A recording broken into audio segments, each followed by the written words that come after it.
people? What really made this house famous was back in the 1970s. There was a family that moved in, the Dandy family. They immediately started having like poltergeist-like activity happening in this house. They were in contact with a priest from St. Bonaventure University by the name of Father Alphonse Trabolt, and they were going back and forth talking about what was happening. He agreed to come here, talking with them, and did a mass here. Things died down for a little bit, and then it came back full force. Knives were getting jammed into the wall. Another thing was they had a statue of Mary that was on a shelf that got jammed and fell onto the floor and broke. Scratches were being done to their daughter, and it was just really kind of a bad situation for the family. They encountered inhuman animal-like beings out here, which is why I kind of called in this guy tonight, Chris Sutton, because we've recently, within the past year, started catching these pictures, which if any of you guys want to see them, I have a couple of pictures of this creature that we don't know what it is. It doesn't look, like anything that we can kind of put my finger on. I've showed so many people, can you tell me what this is? And he's the first person that ever gave me a name. So we planned on having him come out and having Chuck come out because he's a psychic medium, and he was really having good feelings about the house and all his visions that he was having. I just really wanted him to come out as well and kind of give us their thoughts on the place and see if they can connect with the land and the property. But this family, they through all their turmoil, ended up having a structural exorcism done of the house.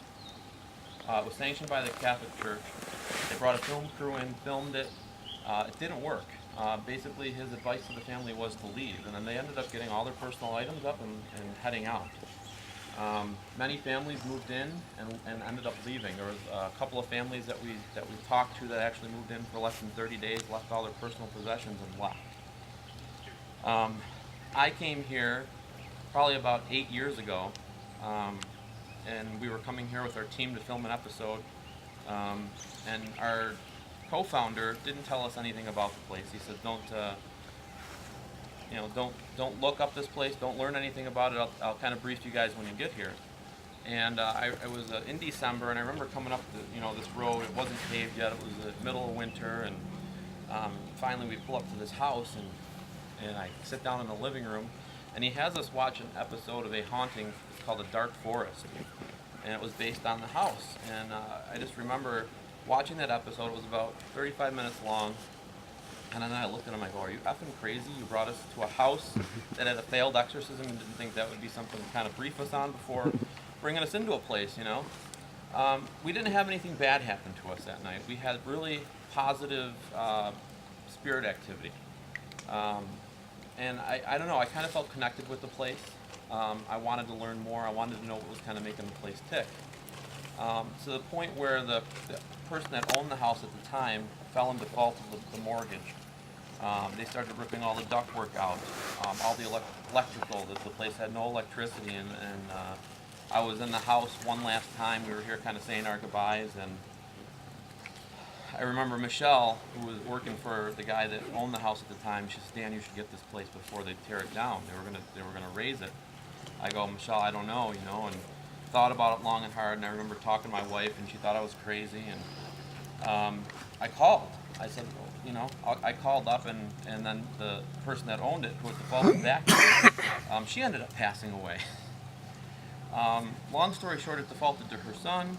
He ended up calling me and asked me to come in for a meeting if I was serious, and I ended up going down there to meet him, and we worked it all out. And he's like, "It's as is, you have to reinstall up everything, all the electrical, and put heating back in." And I just remember coming up here, looking at the place, needing a roof done, black mold throughout the kitchen. Right over here where you see those boards that are kind of different sizes, there was honeybees in the floorboards of this house, 500,000 honeybees that we had to have safely removed. There's a honey farm down the road that they're at. But there was a lot of immediate things that needed to be done before people could come onto the property. The grass was like this. When I bought the whole property, it was like this. There was nothing that you could safely walk on. So it was a project. And probably about 6 months into that, I got a call from, or not a call, but I got an email from a gentleman by the name of Brandon, and he says he knew more about the history of the house than I did, and I said, wow, this is kind of crazy. I'm gonna kind of let these guys. I think I'm gonna let these guys come and film here. And then I got a contract in the mail. It was from Nick Roth from Paranormal Lockdown from Ghost Adventures. I'm like, holy shit, this is one of the big guys. You know, this is pretty cool. He's actually been helping me. He's the one that's been that did give us the TV show, our team. He's the one that's helped with the research. He's done a really good job with holding to his word and helping out with this place and helping with the restoration efforts and all this stuff. So it's been really cool.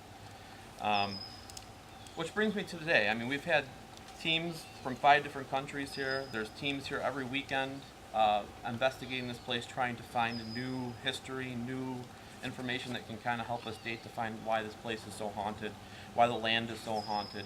And we've never really done anything with the land so much. We've always been investigating the house, and we do stuff outside, but we don't do it as much as we should. And I wanted to bring these guys here so we could kind of focus on the land a little bit. I mean, we'll still definitely go in the house, but this is Chuck Banks, psychic medium from Iowa. Chris Sutton, Coyote Chris Sutton from St. Louis. Alton, Illinois. Right across from St. Louis. Right across from St. Louis, and he's a shamanistic. He's learned shaman, Indian stuff, and he's. I feel like I've been on a lot of events with him where he's connected with the land and the property within the past 2 weeks, and I was in Iowa with him a couple weeks ago. Both of these guys actually, and just the connection he made with the land was amazing. And I'll let you guys talk. Chuck, why don't you talk a little bit? Come up here, talk a little bit about yourself.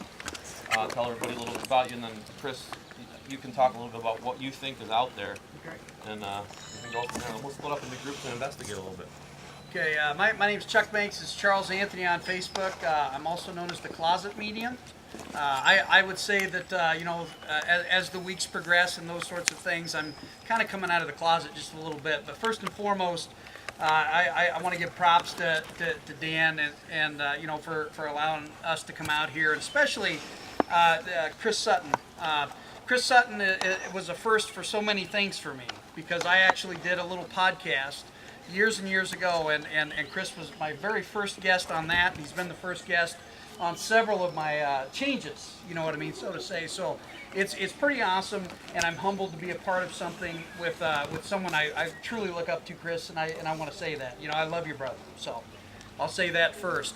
Now, and I'm not just saying these things, but what kind of my past. When I was a young individual, I used to see things. I would experience things, and even my mom, she'll share some of these experiences I had as a kid. But I really shut down. I would say, probably when I was 19 years old, because I had a lot of encounters. You know, I'd watch those movies, if you remember, like Witchboard and all of those movies, and we kind of did some stupid things back in the day, as far as provocating, and we saw a lot of things. But to kind of put things in perspective, when I became a father for the first time when I was 21 years old, I kind of shut totally down. And then my father passed away April 30th, 2010. I had that immediate need, to basically reconnect with my dad in the spirit world. Now, he suffered tremendously, and it was okay to let him go, but I still had that calling. And when I did that, I really didn't quite understand, my abilities or anything like that. And when I was trying to bring him in and communicate again, I brought in some other things that we eventually got rid of. Now I'm going to pick on my daughter. She's probably hiding. Is it okay if I share? Is that all right? Okay. Anyway, this is my youngest, Katerina. She's kind of my partner in crime here, and she's really, I won't share all of the stuff, but we ran into a situation in Fort Madison at our residence where there was a man that was standing at the end of my kid's bed, both Chelsea and Kat.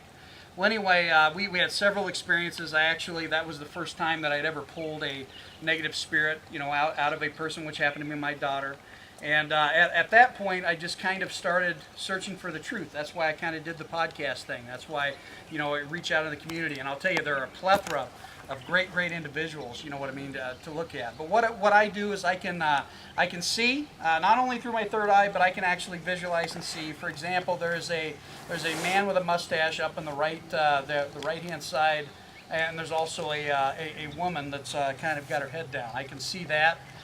You know, there's lots of things going on here, but I'll let you know, Coyote talk about those things. But what really drew me to Hinsdale is a few things. Number one, the person that owns it and the group that's a part of it, they have really good energy and really good spirit. So I appreciate that, and that was big. But before I even showed up, before I walked in the doors, I didn't know a whole lot about the area, because that's kind of how I kind of wanted to experience it for myself. But there was a woman in white. I would say she's been visiting me, Dan, I would say 6 years. Okay, there's a woman in white that's been visiting me for 6 years. Her name happens to be Elizabeth. Okay, is it the same Elizabeth that you know was on the hanging tree that happened to be pregnant? I don't know, but there are a lot of synchronicities when we look at this.